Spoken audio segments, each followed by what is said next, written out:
മൂന്ന് ദിവസമായിട്ട് കേരളത്തിൽ ഈ വിഷയം ചർച്ച ചെയ്തിട്ട് പാവപ്പെട്ട ഈ കുടുംബം മുഴുവൻ കേരളത്തിലും ഈ കുടുംബത്തെ പ്രതിസ്ഥാനത്ത് നിർത്തി സംസാരിക്കുകയാണ്.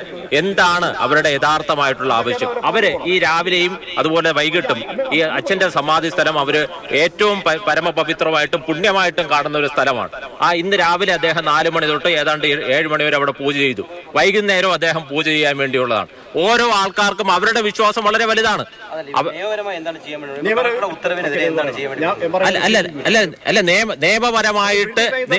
നിയമപരമായിട്ട് ചെയ്യാൻ വേണ്ടിയുള്ള യാതൊരുവിധ ഒരു തുണ്ട് കടലാസ് പോലും പോലീസ് ഇതുവരെ കൊടുത്തിട്ടില്ല.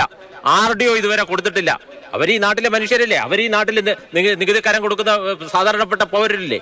അവർക്ക് നീതി നിഷേധമാണ് ഇവിടെ നടക്കുന്നത്. ആരെങ്കിലും എന്തെങ്കിലും പരാതി കൊടുത്താൽ അവർക്ക് നിക്ഷിപ്ത താല്പര്യമുണ്ട്.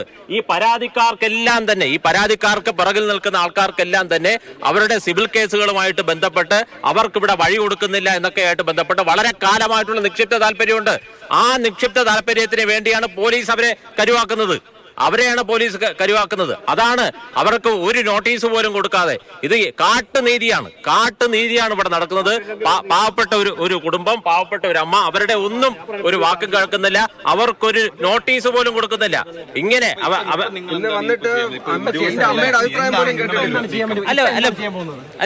ബഹുമാനപ്പെട്ട നിയമ സംവിധാനം, അത് ഏത് കോടതിയാണോ, അത് ജില്ലാ കോടതിയാണോ ഹൈക്കോടതിയാണോ, നിയമ സംവിധാനത്തെ തീർച്ചയായിട്ടും നമ്മൾ മുന്നോട്ട് പോകും. ഏകപക്ഷീയമായിട്ടാണ് പോലീസ് യാതൊരു അഭിപ്രായം പോലും അവരുടെ ഒരു നിലപാട് അവർക്കൊരു നോട്ടീസ് പോലും കൊടുക്കാതെ ഏകപക്ഷീയമായിട്ട്